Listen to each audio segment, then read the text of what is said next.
say, who is Doctor Who? Where is he from? What does he do? They wonder who is Doctor Who? So I ask you, who's Doctor Who? Welcome back to the Doctor Who Collectors Podcast, the podcast that explores the wielding world of Doctor Who collecting, those who collect all kinds of Doctor Who merchandise, and sometimes just plain Doctor Who. Brought to you in part by Forbidden Planet and Bags Unlimited Incorporated. I am Larry Van Mersbergen, your host, and I've been collecting Doctor Who for 40 years. Collecting Doctor Who is a passion. It is not really a profession. I've been called a professional collector, but I don't really make any money collecting. It's a passion, it's a joy, it's something that makes you happy. If you're trying to do this to make money, all power to you. It's difficult because prices fluctuate. And, I fight hard for reasonable prices for collectibles so people can actually obtain some of these things and be happy with them. And that's just something that has gone with me for the past 41 years and going into my 42nd year. As far as watching the program, I've been watching Doctor Who for 47 years. And so it's really quite, and this long time really makes it that much more enjoyable. It makes it important. It makes it part of every Doctor Who fan's passion for the show, basically. I like to use the word passion. It's really quite a passionate thing. And I get reinvigorated every Chicago Tardis convention because that's what it's all about. And I had a lot of people come up to me and tell me how wonderful it is to hear this podcast, or how wonderful it is to hear my presentations, or my costume, or anything like that. It's really, and we'll have a full wrap up on Chicago Tardis in a moment. First, I want to wish a happy 38th birthday to the Who Shop in the UK, celebrating all that time. They opened in 1984, which, incidentally, opened the same year I opened one of the first Doctor Who stores in Chicago that exclusively served Doctor Who fans, and we called it Bundles from Britain. Later in 1984, I gained a valuable partner. His name is Gene Smith. You might know that name. He is the CEO of Alien Entertainment and the showrunner of Chicago Tardis, so things took off and kept going, and were mentioned in a wonderful book. We actually get what I call the mostly harmless treatment, like in the Hitchhiker's Guide. It's a single mention in a book called Red, White, and Who, the story of Doctor Who in America. Of course, there's a lot of information in that book, not a lot of space in the book, as you would know. But we live on page 384, and you can buy this book right from our front page at DoctorWhoCollectors.com. It's a direct link to Amazon. No, it's not an affiliate program. We don't get any money from that. We just want you to have one. Everybody should have a copy of that book on their shelf. I have one within arm's reach of my desk here, and I sometimes refer to it quite a bit. We are part of the Direction Point Doctor Who Network, which is growing leaps and bounds. And you can find some wonderful podcasts at directionpoint.org. And if you happen to be a listener and a Doctor Who podcaster, there is no question that you should join the network because there's no cost, no catches. All that is needed is a 30-second trailer for your partner podcast. So a little bit of work on your part, but that will open the door to more people listening to your podcast. So you can join the ranks of great podcasters like this podcast, Time Streams, Police Box in a Junkyard, the Doctor Who Target Book Club, Traveling the Vortex, the Old Doctor Who Show, Time Ram, and Doctor Who Literature. So hopefully I didn't leave anybody out.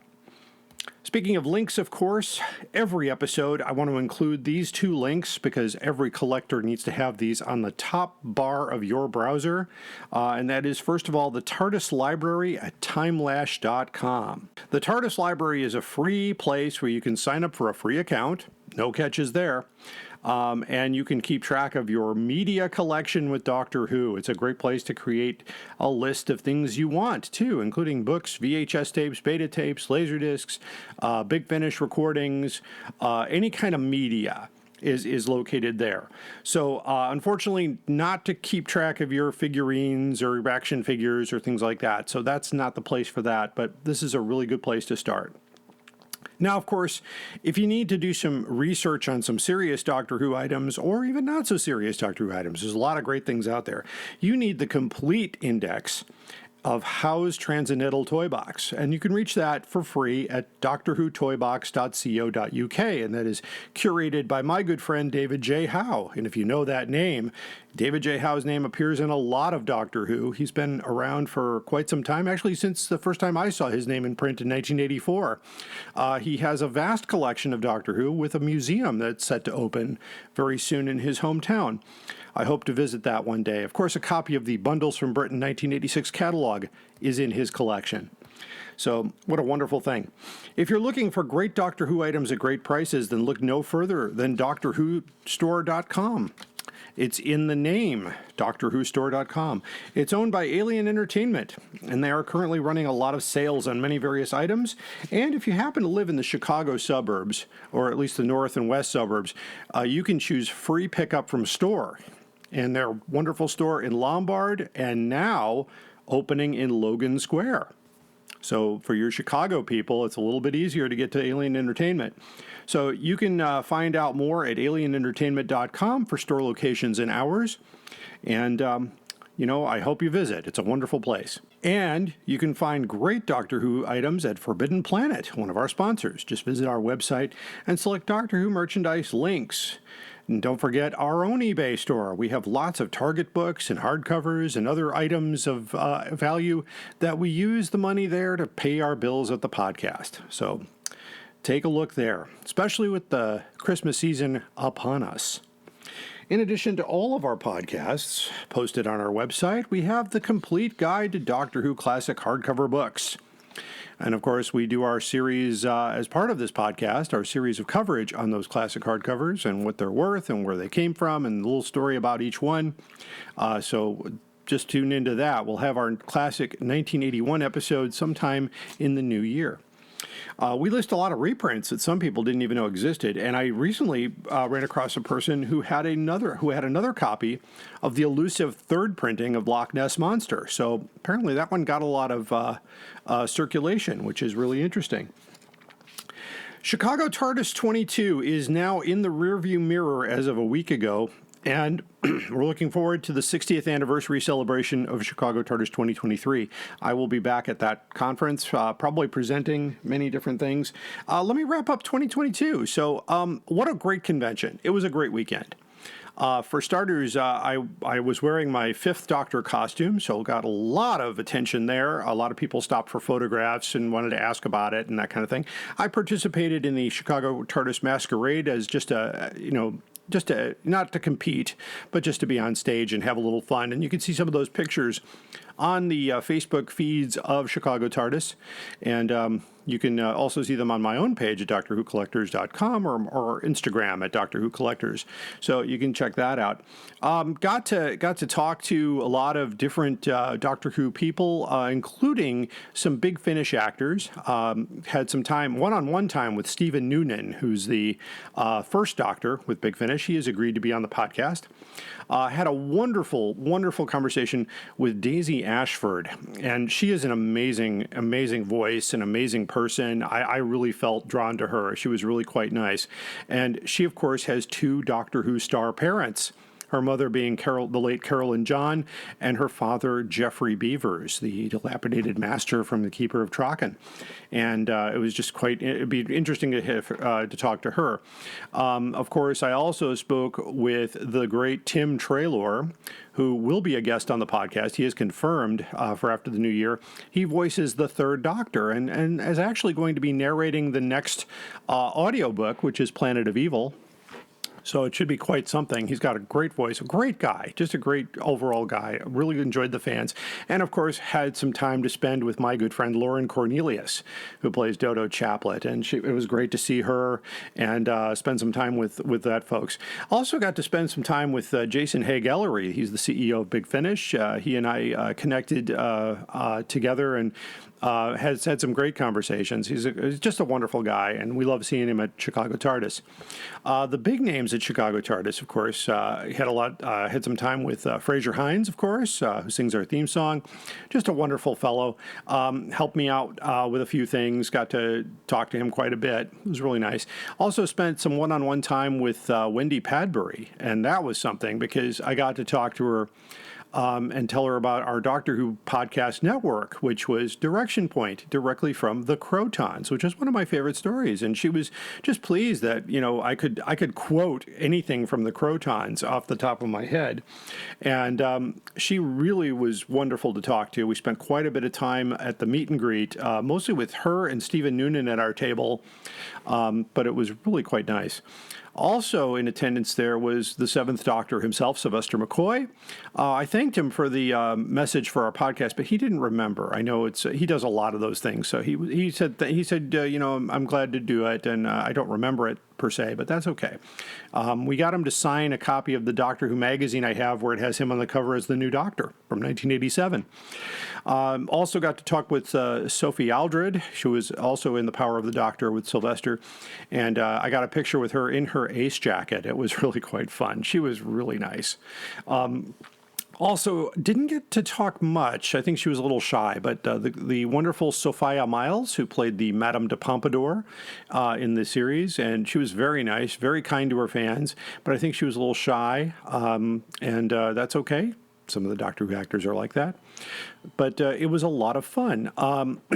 I did not see many of the others, so I apologize for the extra noise. My cat, Molly, is joining me on the podcast. She's not speaking much, but wants lots of attention, as they usually do, so I'm trying to do both.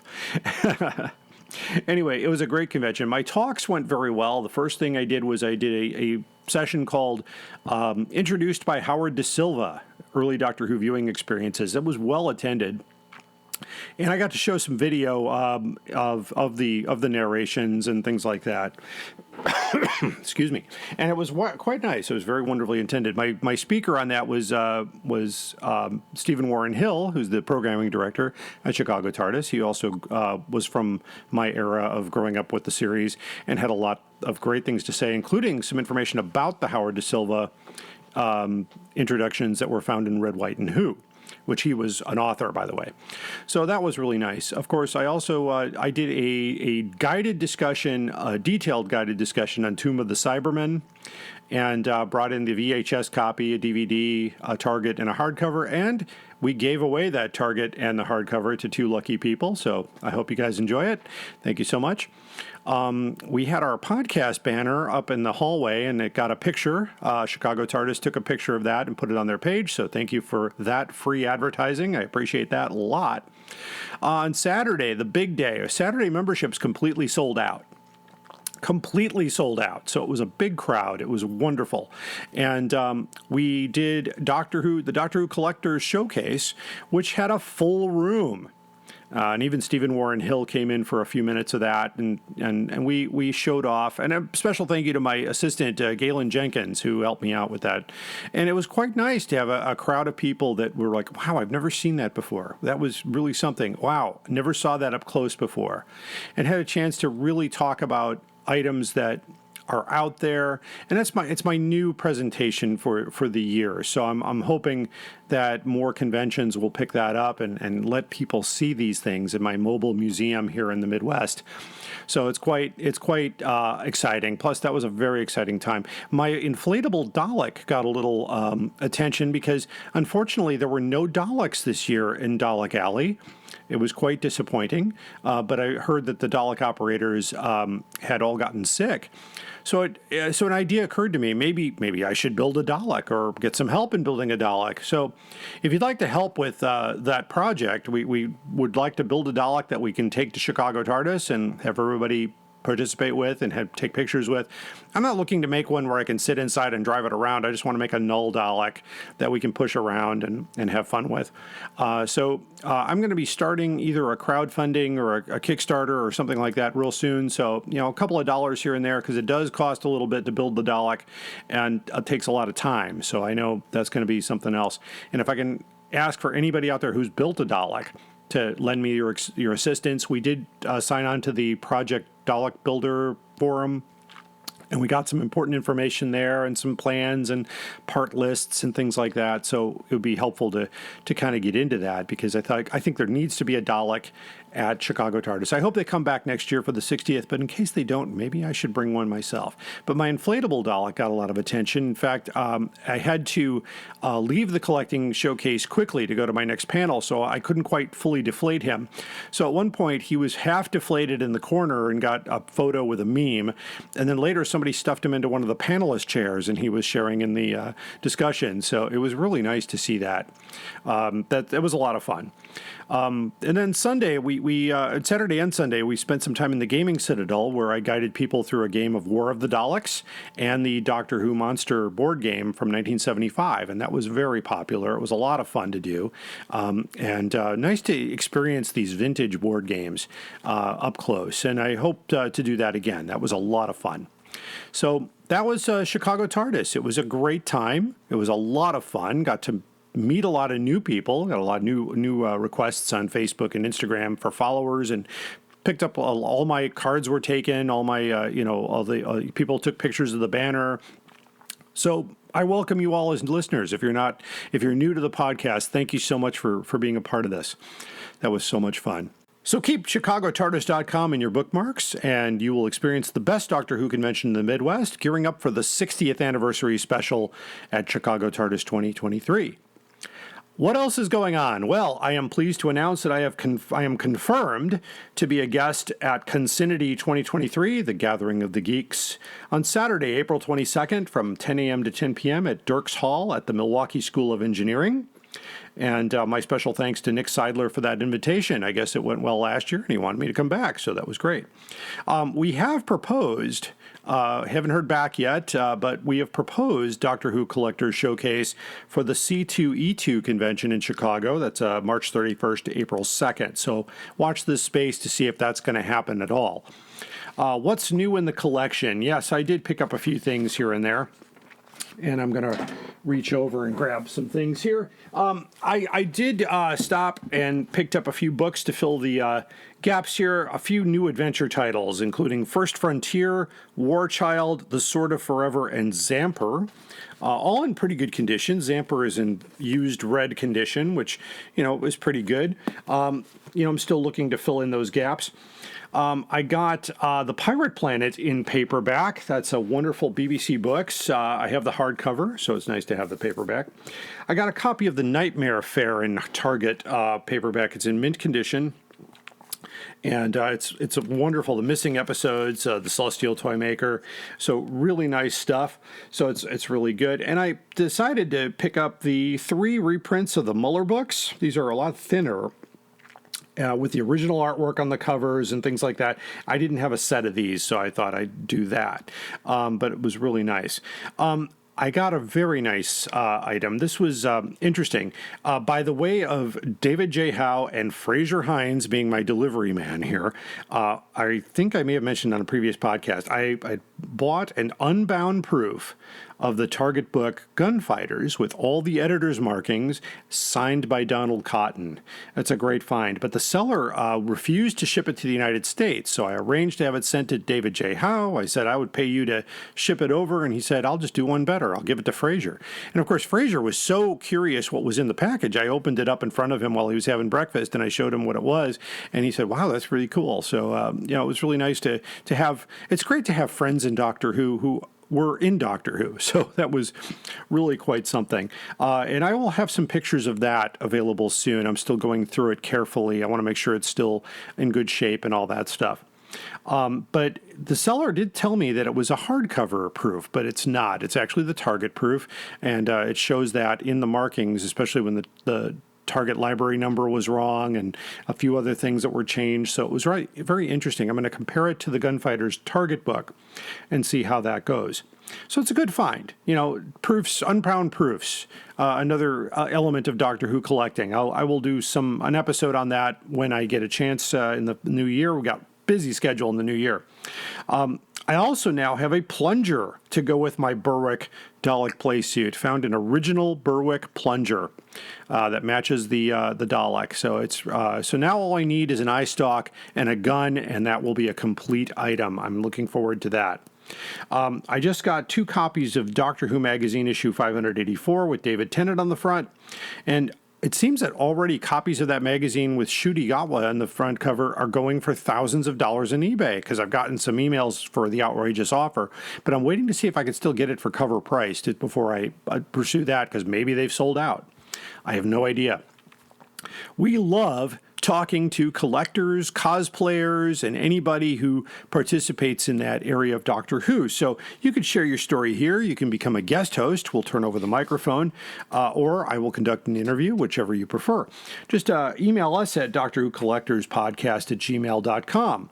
On today's show, we've got a really nice show today. I had a chance to record a live session at Chicago Tardis presented by Brian Uiga, who is an engineer and built his own sonic screwdriver, which is kind of cool. His talk was called Sonic'd Up, and it's about prop collecting, which is kind of an important part of the world of Doctor Who. I don't have any props in my collection, but I have friends who do specialize in collecting props, and Brian Uiga is an expert in that. So his talk, so basically we have a little introductory talk. I met with him after the talk to kind of put some introductory remarks in, so you have a place to go. But then you're basically just going to listen to his talk at Chicago Tardis, and I want to thank Chicago Tardis, by the way, for this opportunity.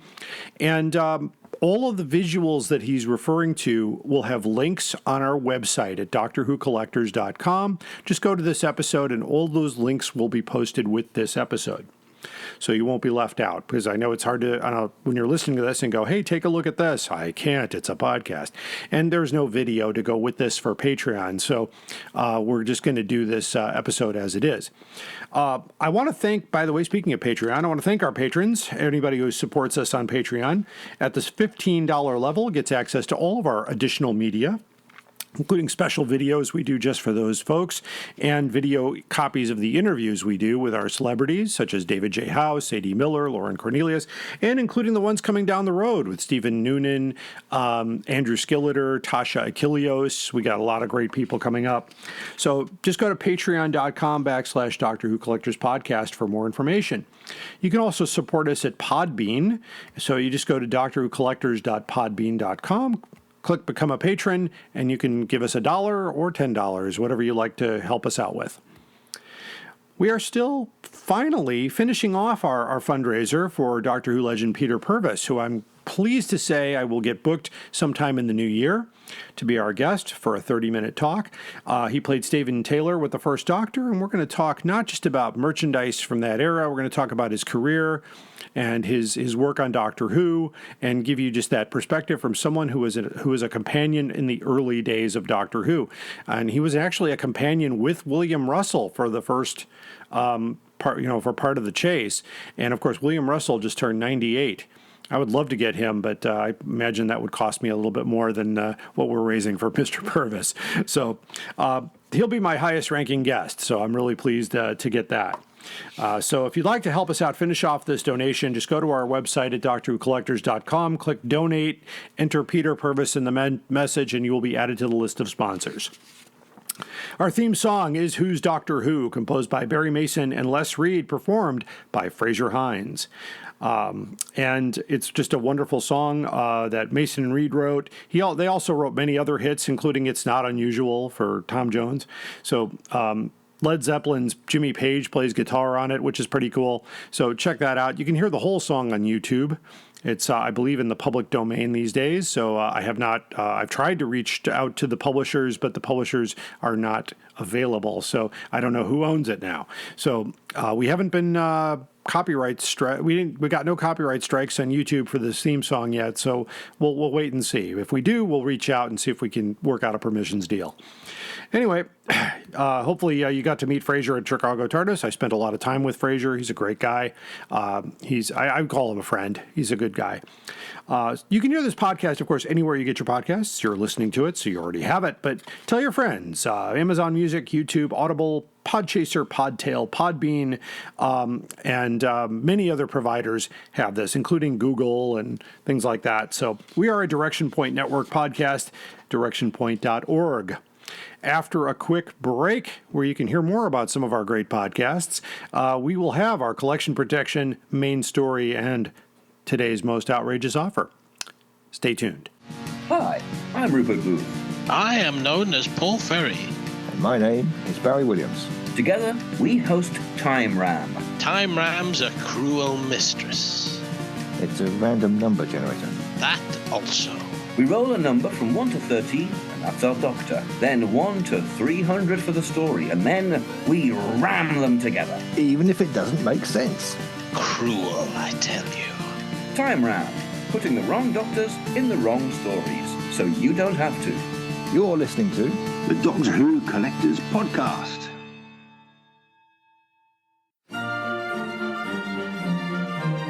We are going on a journey, a very long journey, through the world of the Target novelizations in publication order.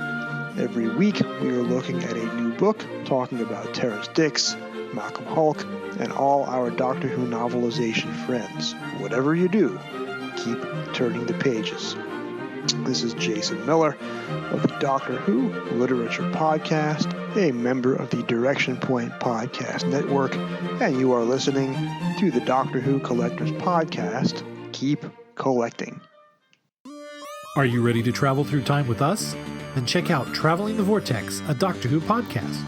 For nearly 7 years and more than 500 episodes, we've traveled from one end of the vortex to the other, making different stops with different doctors, reviewing everything from TV stories to audio plays, from books to comics, and more. Sean, Keith, and Glenn take you on a journey through 50-plus years of Doctor Who episodes and spin-off materials. You can find us wherever you get your podcasts, so be sure to check us out. And now, we're a proud member of Direction Point, a Doctor Who podcast network. You're listening to the Doctor Who Collectors Podcast. Keep collecting. Sad, really, isn't it? People spend all their time making nice things, and other people come along and break them. And now it's time for Collection Protection. Collection Protection brought to you by Bags Unlimited Incorporated. For all of your media protection needs, bagsunlimited.com. Anyway, today we're actually going to be trying to protect or display, in this case, your sonic screwdriver collection and do it safely so that it doesn't fall off a shelf or roll off of a display case or anything like that. I'm not going to go with these heavy-end display cases. I think you can go that route if you choose, especially if you own a prop. You might want to get something a little sturdier. But I found for my toy sonic screwdrivers, one of the best things that you can use, and I found something to hold, especially my Spirit of Light sonic screwdriver, is a doll stand. And I may have talked about this before, but I wanted to tie this into today's episode, since today's episode's about sonic screwdriver props and sonic screwdrivers.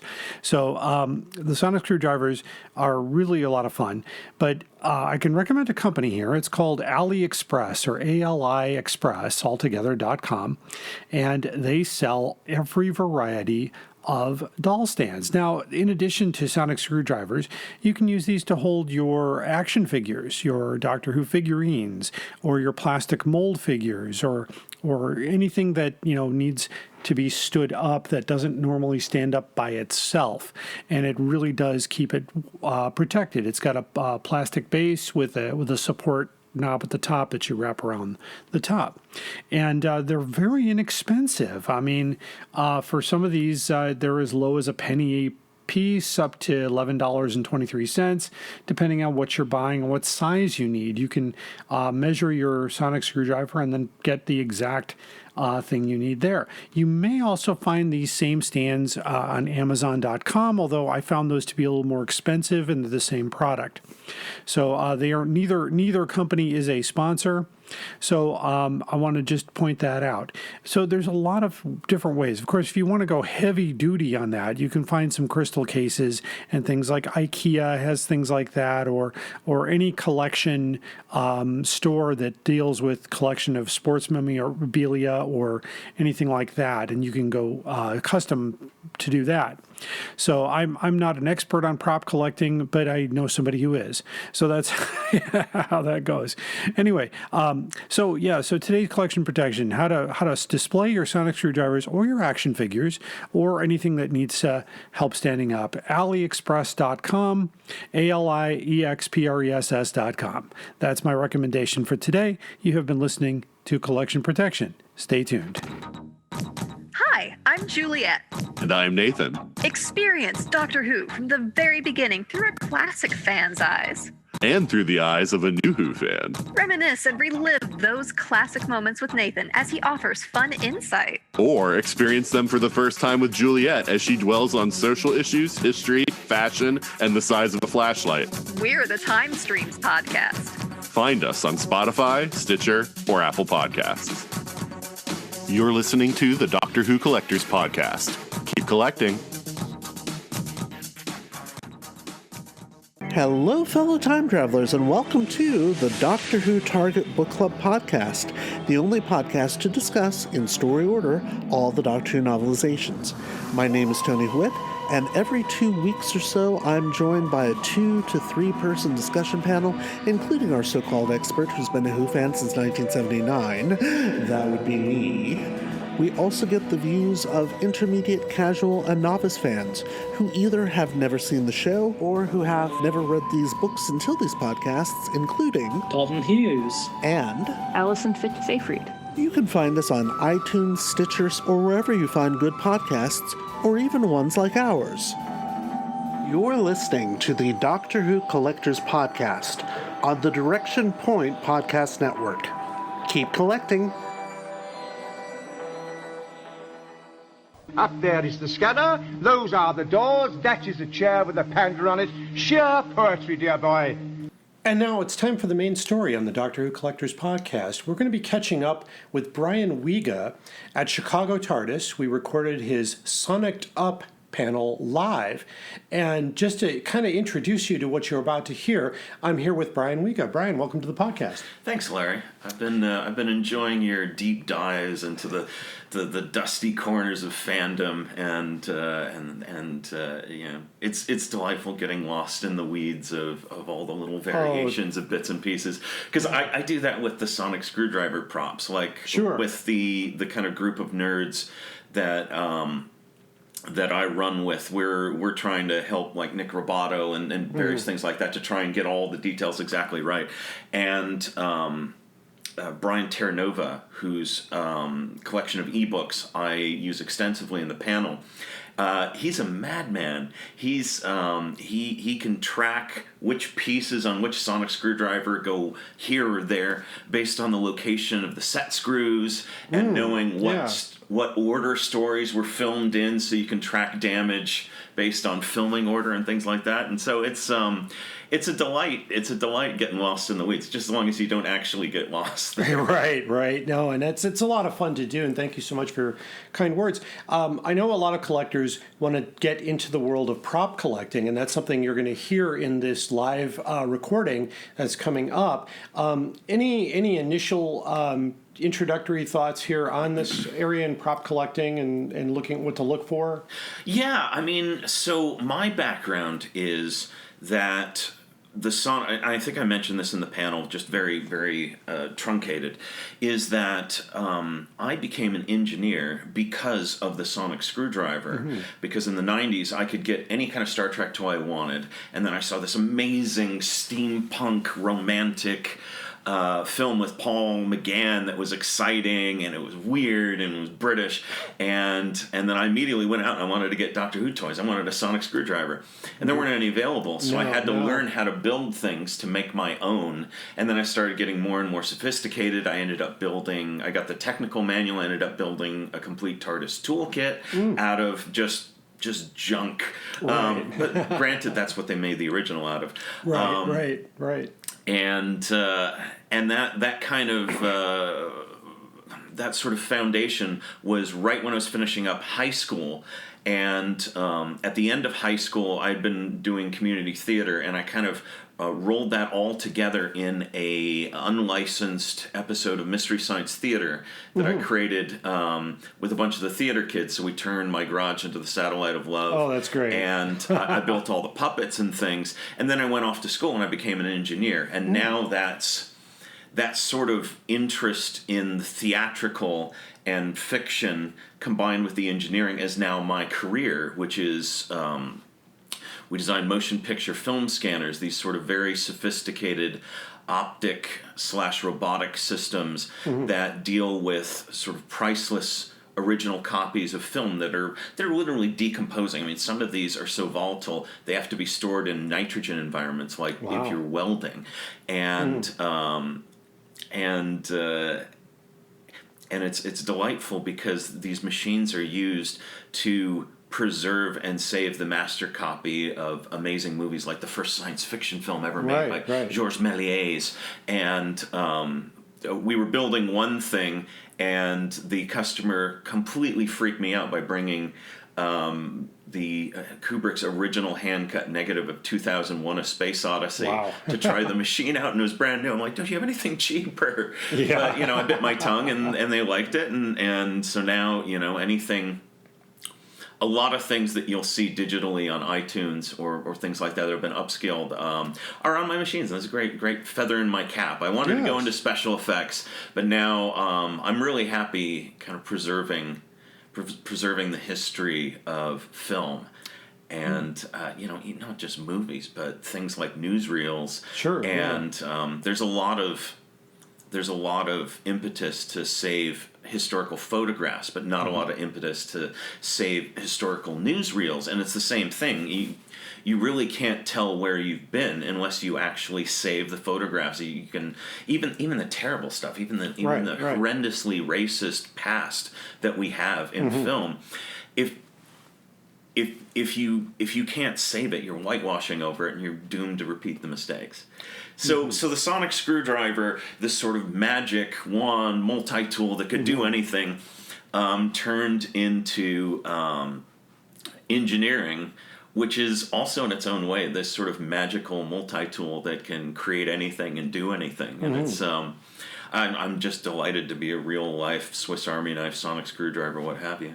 And that's great. So, my listeners, what you're about to hear is a pre-recorded presentation by Brian Uiga. All of the things he's going to refer to visually, we will try to have as many links in the description of this podcast as possible so that you can follow along, including any publications he refers to. So I ask you to just stay tuned and enjoy the presentation. It's a wild one. Welcome to I Am Sonicked Up, the history of Doctor Who props. My name is Brian. I'm a collector, and I actually have a real interesting story with the sonic screwdriver in that in the 90s, after the TV movie came out, I had been able to get all of these amazing Star Trek toys at every Target, every toy store, where I could get phasers and communicators and tricorders. But then I saw this amazing movie that I loved the whole non-violent aspect of. I loved how British it was. I loved the designs of everything, which was this sort of steampunk amazement before steampunk even existed. And I couldn't find any toys, none of them. So I started making my own. And that started me tinkering on things, and then I got into the puppets from Mystery Science Theater, and we used that to make fun of some Doctor Who that deserved it, Time in the Ronnie. And that has that little through line has traveled throughout my entire career.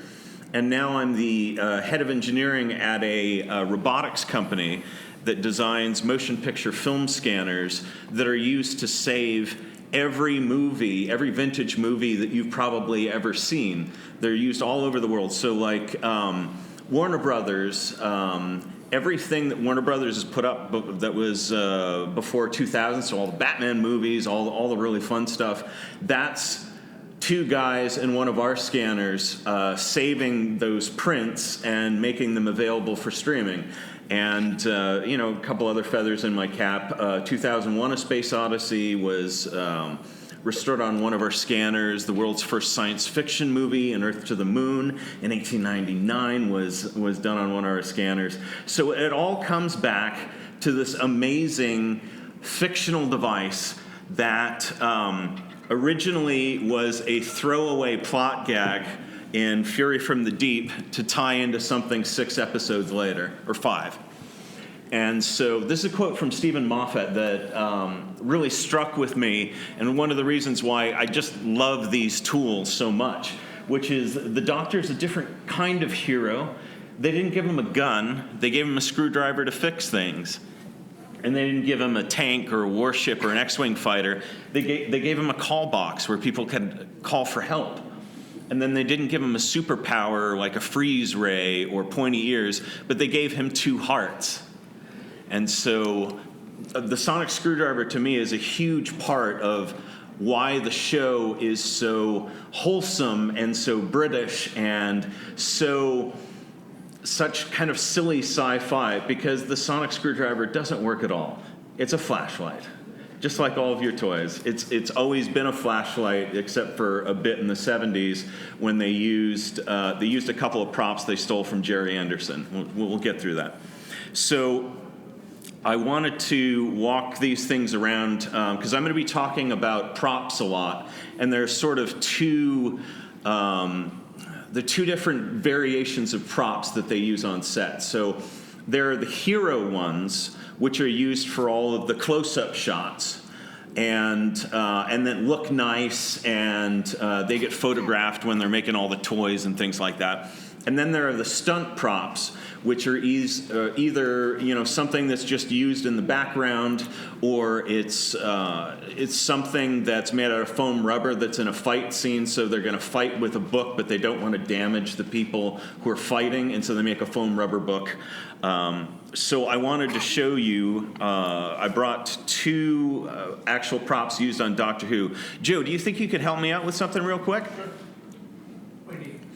I want to give you one of these props and have you wander around and show everybody so they can kind of see the difference. Ross, are you game? Sure. Okay. So Joe has the stunt prop. So this is a stunt background version of one of the communicators that's used in the first episode that Matt Smith filmed, which is The Time of Angels, where he screams at Angel Bob. And Ross is going to be walking around with a very iconic hero prop, which is the actual sonic screwdriver that was used from season 1 through 3 of the show. Not all of it's original. I'll get into that. So with this communicator, there are hero light-up ones that Matt Smith wore, and the one that I've got is one that they just clipped on one of the background actors, and so that kind of gives you a range of how props kind of work. So when we're talking about how many of these props they had or anything like that. Now, the sonic screwdriver inspired me to restore film and save movies from obscurity and decomposing into plastic explosive, because that's what the early film stock is actually made out of. It's just sweating plastic explosives, terrible stuff. But what's very cool is a few years ago at the Bristol University, a couple of crazy British kids actually made a working sonic screwdriver.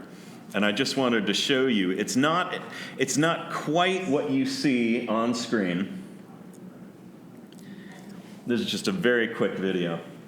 So I feel like one of those women from The Price is Right. Yeah. So what they did is they came up with this sort of gauntlet that can lift small objects. So every one of these little. Oh, you want to just drop it on the table? Thank you. every one of these little round things that he strapped to his hand is essentially a sonic cage. It's like a laser beam that sends out a very fine, very directed sound wave.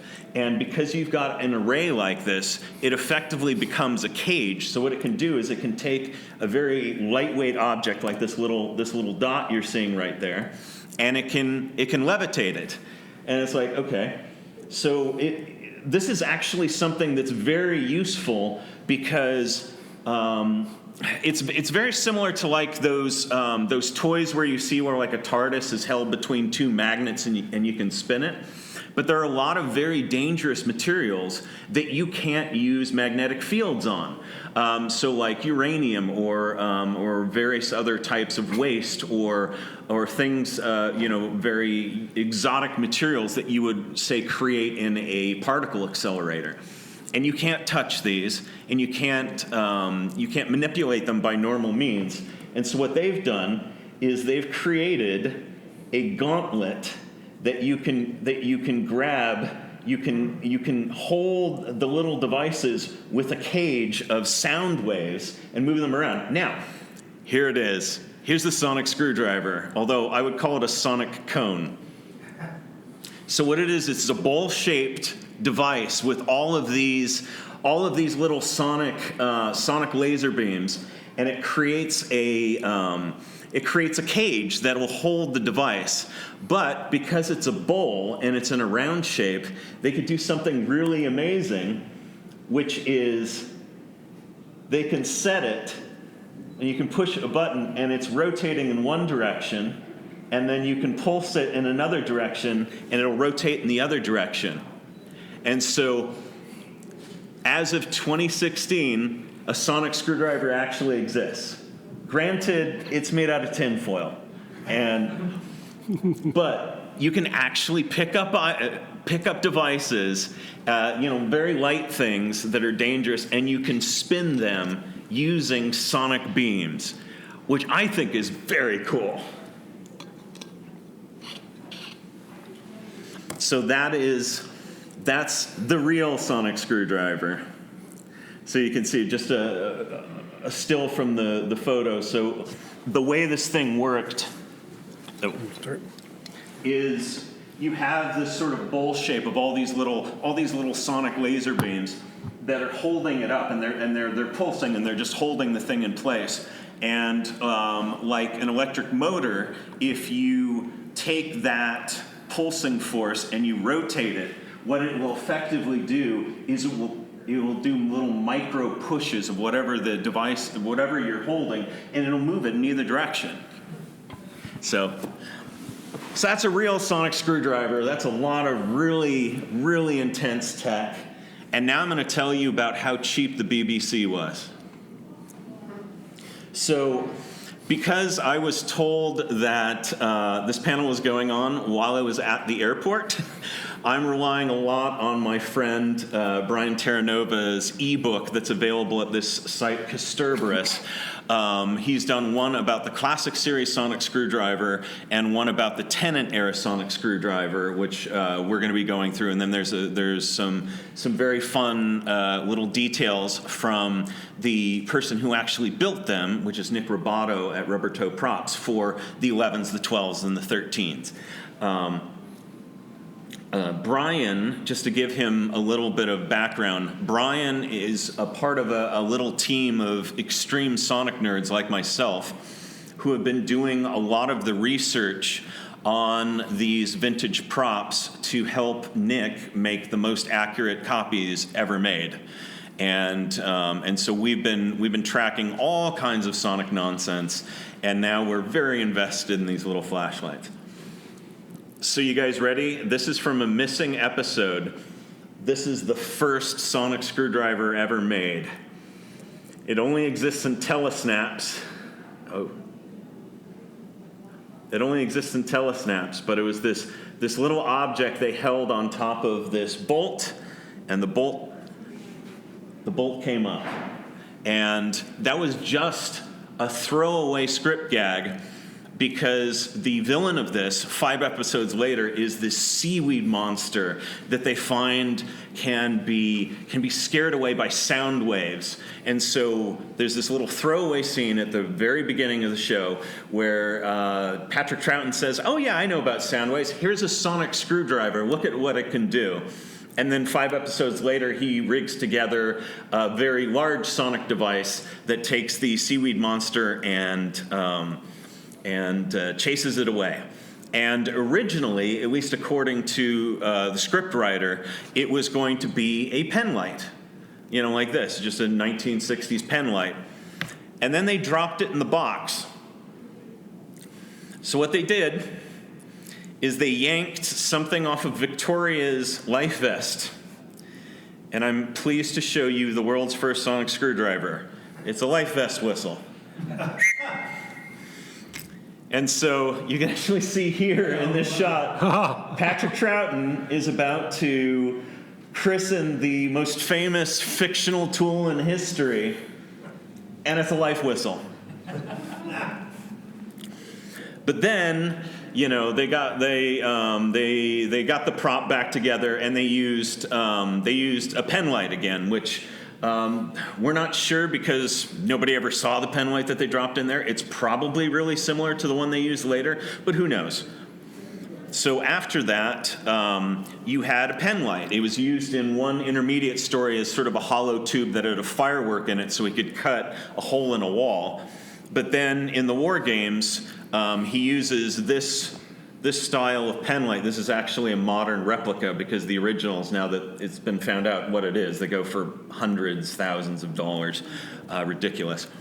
But they used this type of pen light that you could get at any corner drugstore. And he showed in the war games that he was from an advanced civilization by taking a screw out of a gun, just like before. So all the sonic screwdriver was something that they would do an insert shot, and a bolt would move up and a bolt would move down. Then we get to the 70s. Now, can I see your sonic screwdriver, Larry? Thanks. So we have this very iconic prop, and how many people in here have one of these? Congratulations, that's 7 times as many as they had on the show. There's only one. Just like they only had one pen light and then they dropped it in there so they used the whistle. They only ever had one of these, and they didn't even make it.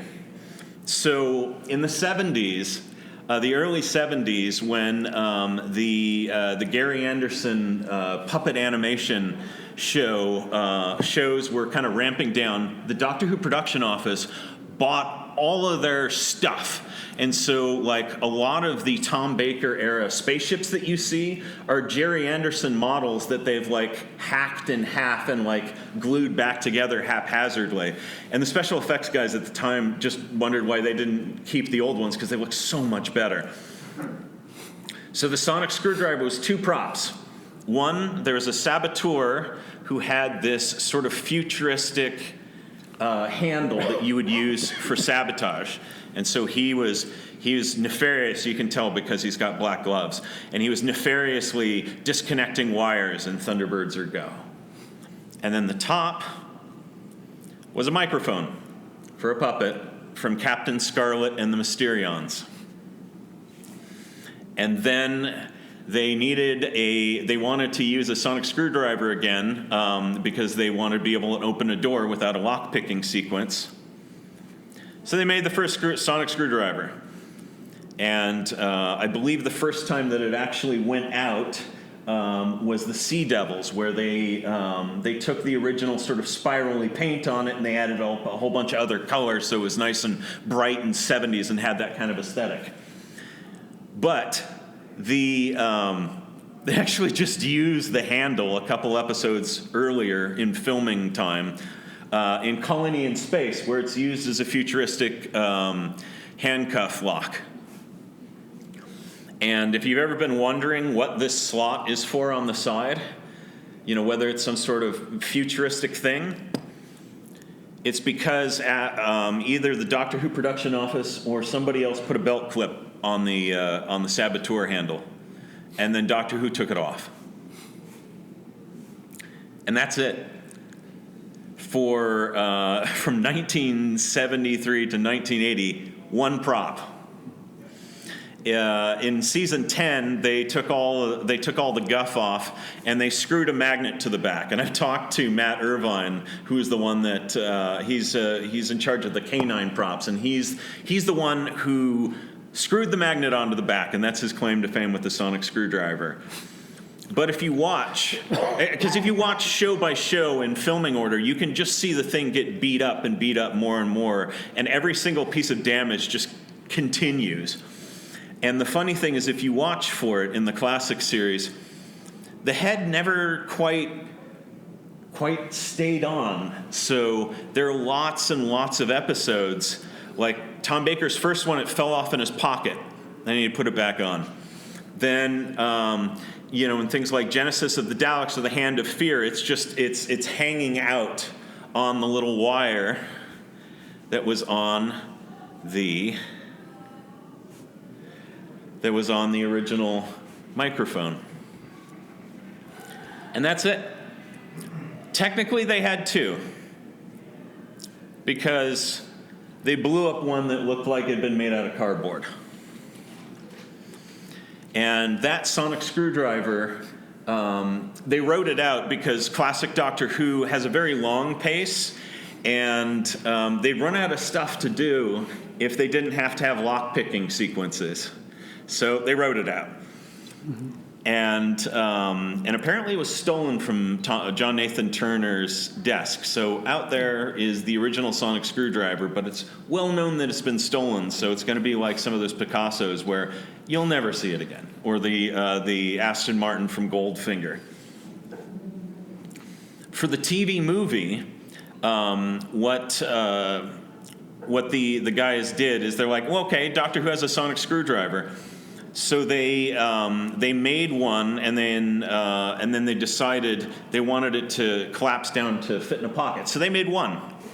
It went to, and this is the exact piece that inspired me to become an engineer, because I built one of these out of PVC pipe and the closing pieces of a spring-loaded toilet paper center roll, so that I would let it go and it'd pop up.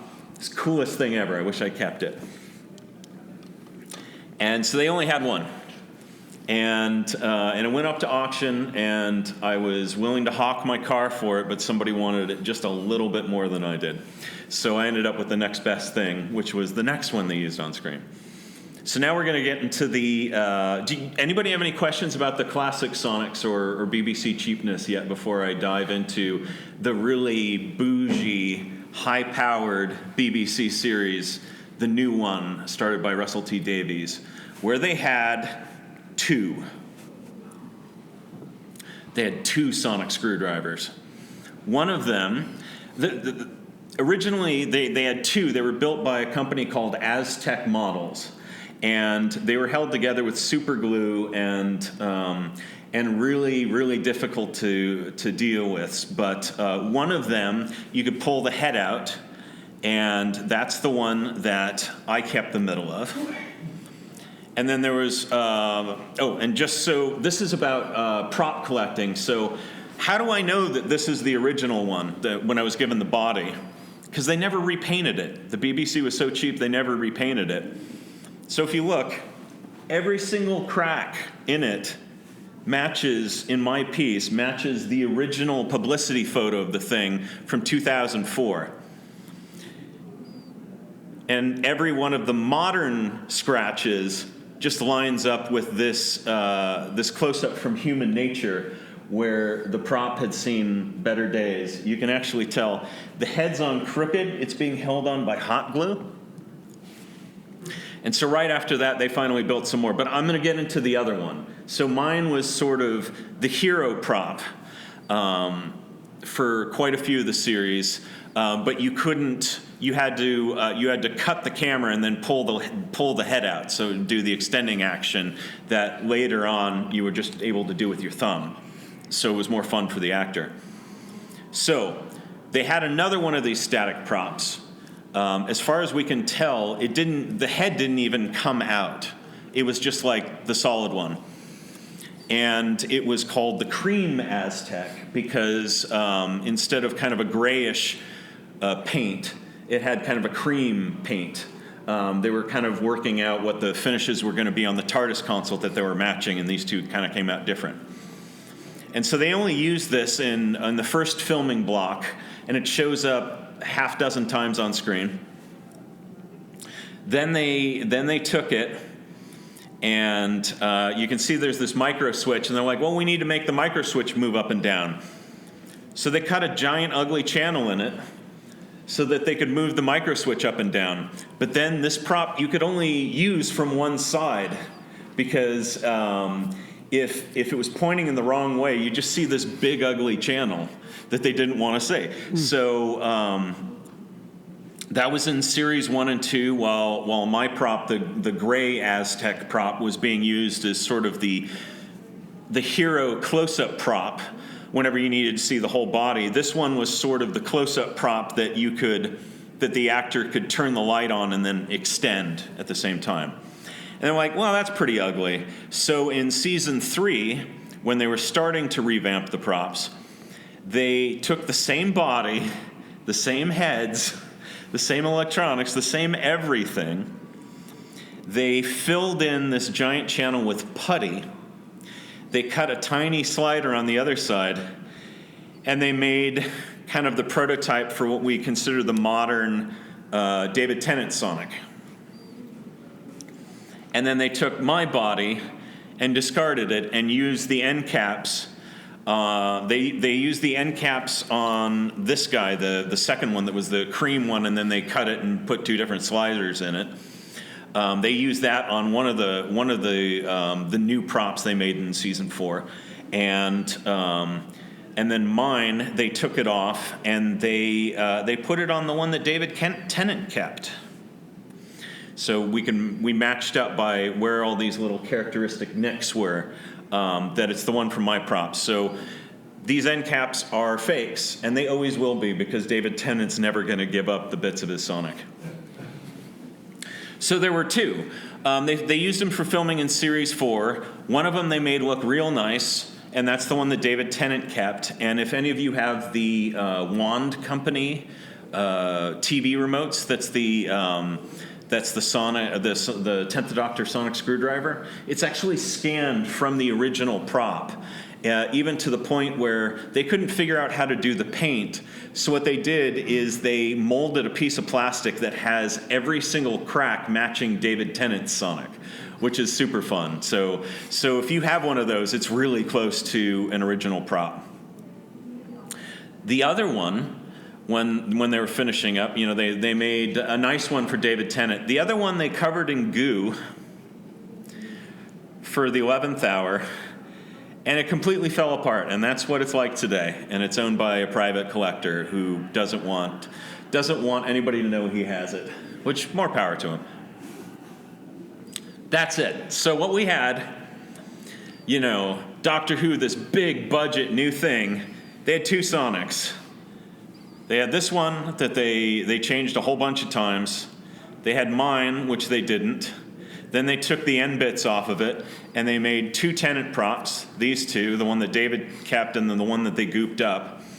And then they only had one left. So for the 50th anniversary special, they took a prop replica that had been made by a company by MFX, and they used 4 of those because David ended up breaking 2 of them, and he didn't want to break his original one. So that's the Tennant Sonic, and basically everybody agrees that sort of the season 4 revamp where it's got the little slot and you can move it up and down with your finger is sort of the iconic one. So that's sort of what all the toys are based on. Then you get to the 11th Doctor Sonic screwdriver. You had a new producer. You had a new, larger budget, so they made 4 of them. 4. So how much did 4 of those cost? So the question for the podcast people is how much did 4 of those cost? And basically, Nick Robatto,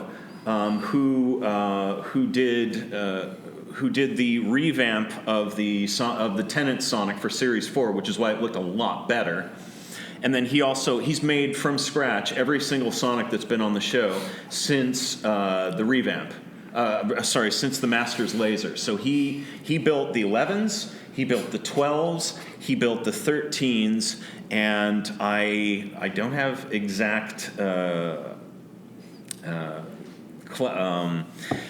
I don't have it confirmed yet, but I have it on very good authority that he made the 14th Doctor Tennant 3.5 new sonic screwdriver. And so I don't know what what he actually charged the studio for, but the first one, which is this guy up here, he made by hand. They gave him a week to make that. They had the concept art, and the whole idea is that this thing would extend a lot further. You would flick it out. You'd flick the cage out with your thumb. You'd toss it back in your hand. You'd pop the cap open, and you'd use it like a CSI mag light, where they're looking around everywhere. And so the original Sonic looked like this. Which, by the way, I'm not going to go into too much detail because Nick Robatto's site, Robatto Replicas. Go on. There you go. Robatto Replicas has a great potted history of this, including all of the behind the scenes shots and everything like that. So it originally looked like this, where it came out a lot longer, and you flipped up the cap on the back, and that's why all the toys have a red button on the back, which you never use, and was never used on the show except for in one shot. So Matt Smith was given this beautiful new prop, and he was looking at it, and the first thing he did is break it into two pieces. Which, wasn't great for Nick, because he'd spent basically no sleep for a week building the thing. And what he said, the standby props guy said to him, mock crying, it's like, we're going to break so many of these things. And so that was when he was doing it CSI Mag style. But then when he was playing with it, what Matt Smith decided is he really liked West Side Story, where there's all the dancing and the snapping, and the Jets and the Sharks would fling out their switchblades and go Jets, Sharks, Jets, Sharks.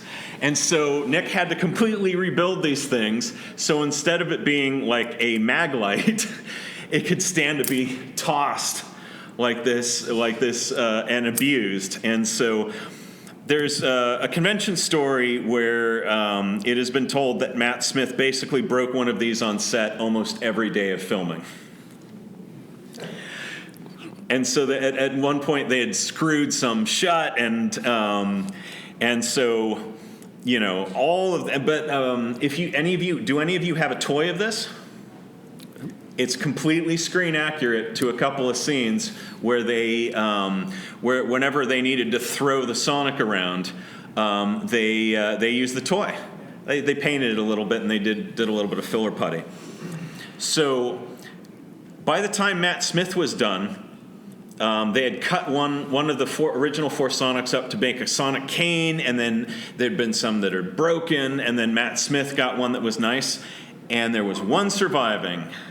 And it's that one, the one in the middle that still has the cap on the end. But Peter Capaldi, they needed more Sonics. So at this point, Nick Robatto was just starting up his replica company, and he finally got the okay from the BBC to make exact copies of the Sonic screwdrivers. So he improved the design a little bit. He took the back off, and he made 3 more for the production, and then he made some replicas at the same time. So if you were lucky enough to get one of like the first, I don't know how many, maybe it's 20, maybe it's 50, he never told me, of the first Sonics, they're literally from the same parts bin as Capaldi's Sonics. Wow. So I'm very happy with this one that's got a low number. And it's a great design. It takes a lot of abuse.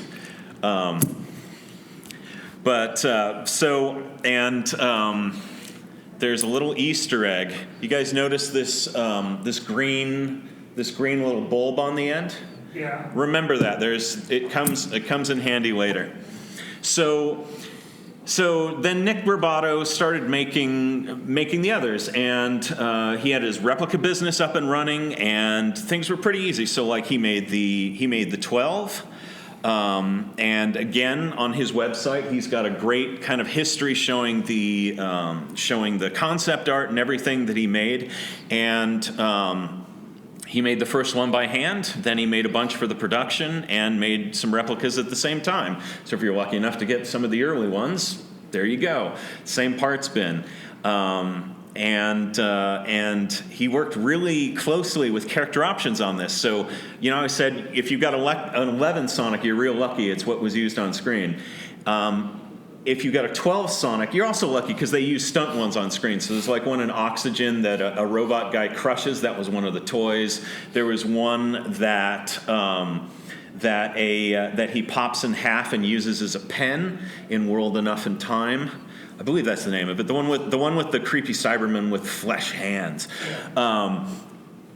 That's a toy, and the toys are remarkably accurate, like exceptionally accurate, because when he made a whole bunch for the production, he also made one without all the paint and the finishes on it to the toy company, and they scanned it, and that's what they made the toy out of. So if you hold this next to a toy, it's really close. There's a difference in a couple of rivets and things, and this sort of claw-y business, it doesn't open up, it's molded as one piece, but it's dead on. Everything else is the same. Did it open up on the show? No, they never ended up opening up the little claw things on the side. Nick also did a really cool thing where on the back there was a screw hole. You see how it's got this sort of square cage section on the top? Yeah. On the back there's one screw, and it pulls off, and then there's just a little pipe on it and the lights. And the idea is that the production wanted to be able to have different attachments on it. And they never ended up using it. But, it's an iconic prop. It's, if it had been used more than like one season and some specials, it probably would have had all that, those cool stuff. Yeah. I wish they would make more 10 ones, really. Yeah. I had to go on Etsy to get a special one last year. Oh, okay. It's a hybrid of the 4th Doctor one, the 10th Doctor one. Oh, yeah. There's tons of customs and stuff. If you want to get like super crispy, accurate ones, Nick Robatto, having built the first set, he's the one. He's the one, anytime he opens up a run for his, they are dead on. I have it on good authority that somebody had some very good reference to make an earlier version of one by a company called Little Shop Props, who I sent full measurements of my original prop, and they've made, they're making copies of the original 2 sonic screwdrivers that were used in seasons 1 through 3. So the one with the ugly channel and mine. Okay, because my one is getting up there now. Yeah, I mean, if you can get the remote control, like I said, it's so dead on to to Tenet Sonic, it's pretty good. I just can't risk it, though, because the batteries might not work. Yeah. I mean, the Wand Company is super cool about telling you how to replace them, but it is something that you need a soldering iron and a little bit of patience. So I'm just going to get on to the new sonic screwdriver, the Jodie one. Which again Nick built completely from scratch, and it's really an amazing piece of engineering because he managed to get a motor so the end could spin, and a ton of LEDs, and make it all fit in this amazing sort of hand sculpted organic piece of pewter. Now, if you're wondering how Nick, made them, worked with them to decide what finish this Sonic could be, he had the concept art, and he brought them a ray gun that he had made before he had the sonic screwdriver license from the BBC. He made a whole bunch of really cool ray guns and wrist devices, one of which ended up on the show with Capaldi. And with this ray gun, he very cheekily reused the bulbs from the 11th Doctor Sonic to be part of this giant light up amazing actuator. But then that was the sort of proof of concept, and that's how the 13th Doctor Sonic Screwdriver is cast out of pewter. And so this is just one last little behind-the-scenes bit of him building the Sonic things. So he sculpted this thing out of just basically putty, and then that Sheffield steel mark that's in the back, he etched it with a laser, and then cast the whole thing in pewter so it looks like one of those spoons that has the thing in it. So now I'm just going to talk real briefly about screen use props, because I've got a few, and how can you avoid getting ripped off. And so if you see it on eBay, it's fake. If it's available for less money than what would be considered way too much money, it's fake. So this is one of my pieces. Like I mentioned, this communicator here is the Angel Bob communicators, the stunt one. This is one of the Hero light up ones that I got it from a reputable collector, which I don't know if his name he wants to be known, so I'm not going to say who it is. But so I got it from him, so I was pretty sure. But then they all have different weathering styles, and I was able to match it exactly to the scene where Matt Smith screams at Angel Bob and says the iconic line, "We have comfy chairs." And so that's a pretty good way to say, okay, I'm pretty sure that that's actually a prop. Also, the internal construction of it is way too much work if somebody was going to try and make a fake. I also have been involved with restoring the TARDIS console, the one from the McGann TV movie, and Phil Siegel had the original TARDIS toolkit and gifted it to us, and it included a pre-production sonic screwdriver that, as far as we can tell, was never actually used on screen, but it's a prop that was available from a place called 800 Trekker that they weathered up and painted. They used the 800 Trekker TARDIS keys too. Christmas 98. Yep. Yes. And so they did a really crummy paint job on the bullet and everything. And I have a bombshell for you, because that's the other screen use Sonic in my collection. No, I'm lying. Because I've seen the original, I was able to make one where every single mark, every single scratch, every single paint splatter is exactly the same as the original. So screen matching is not necessarily the smoking gun, but it's a really good start. But here's one of my other pieces, and I got this from Matthew Doe at the Reliquary. So right now he's doing a lot of, what he does is he works with people like Mike Tucker that are restoring really interesting props, especially ones with foam rubber. And when bits fall up, he cuts them up and he makes little displays so that you can have a little tiny thing to throw on your shelf, a paperweight. And I got from him these two pawns from my favorite Doctor Who story of all time, The Curse of Fenric. And I was really jazzed to get the pawns because half of the chess set went up in flames, as you might remember, and there weren't very many left, but I wanted one of each of the pawns so that they could work together. So this is the Reliquary. And if you're wondering, why would I trust Matt Doe, is because he's been thanked and mentioned by Mike Tucker in a few different places, so you know that he at least knows Mike Tucker. Or if you have the Target storybook, Mike Tucker wrote a story in this, and the first sentence is, "Private Matt Doe stared into the thick November fog," and so he put his friend in the book and then kills him violently, because that's what friends do. There's one other place that you can that I know you can trust, and there's this eBay site called Collectors Props Wales, which basically took all of the stuff that was discarded when the Doctor Who studio moved from Rothlock to the new RTD location.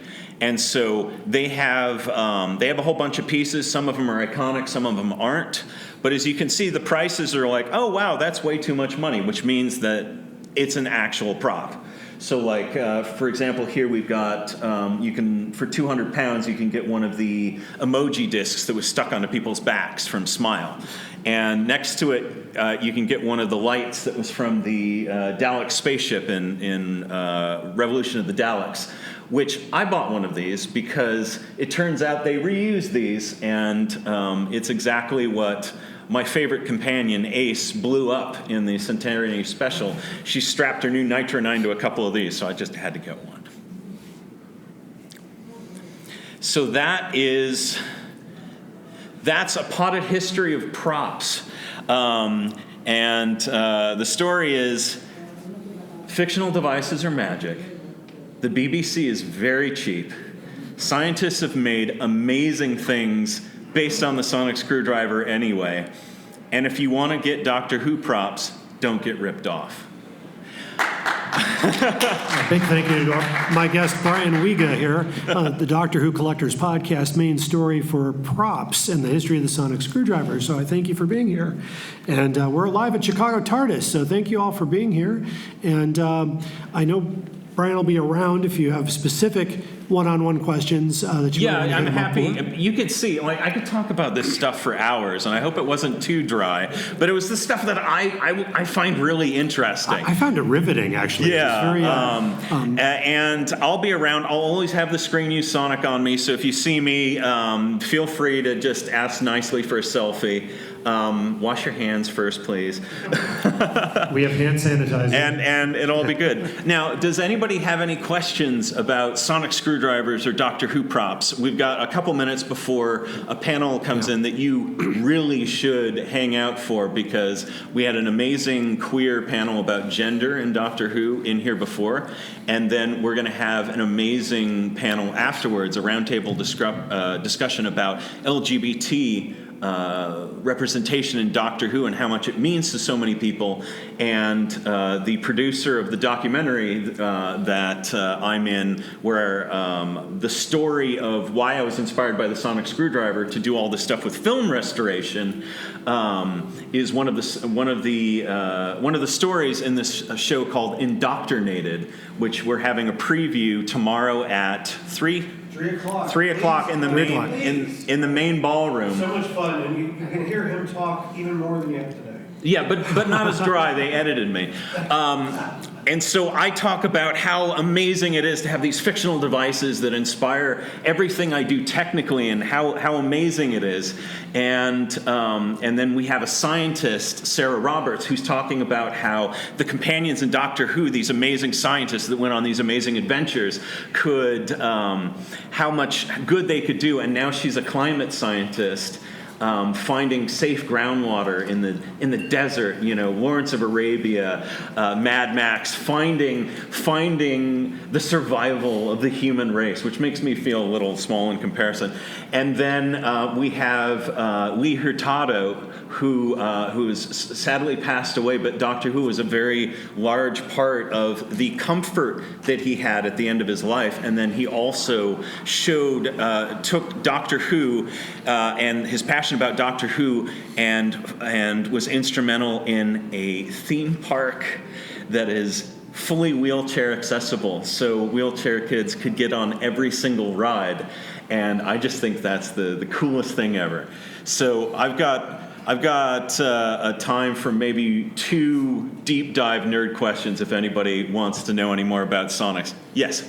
Do you know if anyone has made a replica of the Sonic Trawl for River Song? Yes. Okay, I actually was commissioned to make one once, and apparently when it was shown to Alex Kingston, she did not want to give it back to the person I made it for, because I integrated sound and lights into it. Oh, yes. From one of your build your own Sonics. Yeah. She said she's never seen one other than the prop that was used. Yeah. No, that's super cool. There was only one Sonic Trowel. You know, the BBC, super high budget show. They have this new amazing thing that they're probably going to make 1 billion toys out of, the Sonic Trowel, and they made one. They had this amazing new prop that was a Sonic cane, and they made one. They had this amazing new laser screwdriver, and they made thousands and thousands of toys, and they had one. So that's the story of the BBC in a nutshell. Anybody else before I quiet myself? So yes, you will get ripped off on eBay. Many, many years ago, I bought what I think said a screen-used cider head. There are so many fake eBay sales out there. I mean, if you want to learn all about that, go back about 5 or 6 episodes of the Doctor Who Collectors podcast, and I unveil the fraud, the rip-off artists, and the price gougers. And some people are nodding their heads because they've heard the episode. Well, that was from Li Who, right? That was that panel. There was a panel at Li Who, but I did a special episode on fraudsters out there. So it was quite a, it's unfortunate. Yeah. But and don't feel bad if you're duped. You just because. Ross was telling me a story about how they're trying to create remember the Alamo Museum in the actual town of the Alamo, and the musician Phil Collins is one of the biggest Alamo collectors in existence, and he has this huge collection that's going to be part of this museum, and people have been selling him a lot of bum stuff. So when they started putting together the exhibit, they're like, oh. These aren't real. Anyway, thank you all so much. Please hang out for the LGBT representation panel. It's going to be a fun time. It's going to be very emotional. It's very important to very many people. And I hope you learned a little something about flashlights that buzz and BBC cheapness. Thank you. Thank you. You are invited on an adventure across all of time and space.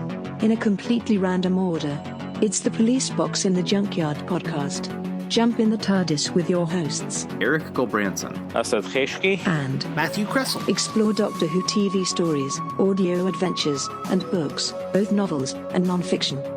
The Police Box in the Junkyard podcast. It's the entire Whoniverse. On shuffle. The Police Box in the Junkyard podcast is a member of the Direction Point Network and is available about once a month wherever you find your podcasts. You are listening to the Doctor Who Collectors podcast. Keep collecting. All my travellings throughout the universe, I have battled against evil, against power-mad conspirators. I should have stayed here. The oldest civilization. Decadent, degenerate, and rotten to the core. Power-mad conspirators, Daleks, Sontarans, Cybermen. They're still in the nursery compared to us. 10 million years of absolute power. That's what it takes to be really corrupt. And now it's time for the most outrageous offer. This is a very popular part of our program where I talk about basically a Doctor Who item or Doctor Who related item that appears to be priced way out of the range of where it should be compared to where else you can get it for. And so we like to point this out to people, not only to educate collectors on what to look for when you're buying things and how to avoid spending more money than you have to, but also to inform sellers that you shouldn't be placing these prices as high as you do. The market just doesn't demand it, and especially if no one is buying it. So today I want to talk about a seller here. This is an eBay sale. And this is the seller's name is AUDBURN or Oddburn with 1,298 score there, 100% positive feedback, so no issues there. This is from the UK. And the item in question is the Doctor Who Evil of the Daleks Limited 4 Vinyl Scarrow Swirl LP box set. I have 2 of these in my collection. It looks like shipping is $80.76 to the United States, or £68.83. So that's that. So they're asking for a buy it now price of 920 pounds 27, approximately $1,079.75 in American dollars. So I'm just going to point out that this seems a bit outrageous to me, considering it is most likely a little under 10 times the actual value or price for this particular vinyl album. I do remember buying this new from Amazon, and I have one that's still in the manufacturer's packaging and one that's open. So I wanted to let you know that you can still get this product here. We did some research here and found on Amazon.com. So Amazon US and UK, Doctor Who, the same product here. This is Evil of the Daleks, BBC TV soundtrack, deluxe edition, color vinyl box set, same exact thing. And by the way, the price here, let's see, shipping, doesn't have a shipping price on here per se, but the price new is $116.96, which is about what it's about worth. I would agree with that. Ships within 3 to 4 days on Amazon. This is Amazon.com. So it's sold from a shop in the UK.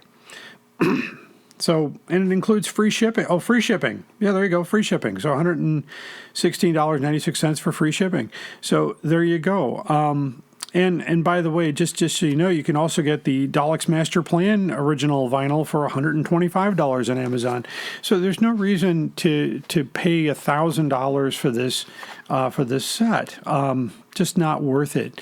And do your research. We always say, it's always let the buyer beware, but make sure that you're thoroughly investigating what you're looking for. If you're looking to collect this particular item or you want to listen to it, it's a wonderful thing to listen to as well. Warm vinyl sound. I think it's amazing. Don't spend too much money for it. Look to see if you can still get it new. A lot of times, 9 times out of 10, these vinyl records that have come out in the last few years are still in stock in some places. I would check Amazon. I would check Alien Entertainment. I would check Who North America or the Who Shop UK. Those are my 3 go-to places before I go to the auction sites. And of course, even just searching eBay, I found it for a lot less, although the lowest price is on Amazon new. So I would go there and buy it new. So there you go. That's the outrageous offer. The links will be on our website. I don't know if the sale will still be there. A lot of times after we do this, people start bothering the seller, and the seller either takes the auction down or lowers the price. But I do have a printout and a screenshot of the actual auction in case you doubt my words. So there you go. That concludes our most outrageous offer. If you see an item, a Doctor Who item, Doctor Who related item, or something related to the show, and you think the price is just a little crazy, and I mean really crazy. Some items are more money. If you're talking about a prop, you might be spending a little bit more, or a one-of-a-kind item. That might be a little bit more money and hard to pinpoint another source. But if you think you can still get it cheaper, we'll do the research for you. No problem. If you want to be mentioned on the air, we'll do that too.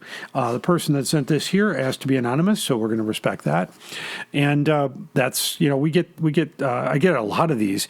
And so I'll probably be stacking a few of these in future episodes, doing a few of them, just to kind of keep the education going. But anyway, that's what we do here. We try to entertain and educate at the same time. But that's the most outrageous offer, and that wraps up the Doctor Who Collectors Podcast for episode 57. I want to thank my guest, Brian Uiga. I really enjoyed having a one-on-one talk with him and recording his session at Chicago Tardis. I also want to thank everybody who said hello to me at Chicago Tardis, and the people that have extended their well wishes on various social media platforms or through email. So we thank you for that. What's coming up on the podcast? The next episode will be our Christmas episode, sponsored by Amazon.com. It's the only episode ever sponsored by Amazon. It's the gift guide to Doctor Who items for the casual fan. And again, for the casual fan, if you're buying for a collector, and I'll say this again in the next episode, ask them first. So thank you so much for listening, and until then, keep collecting.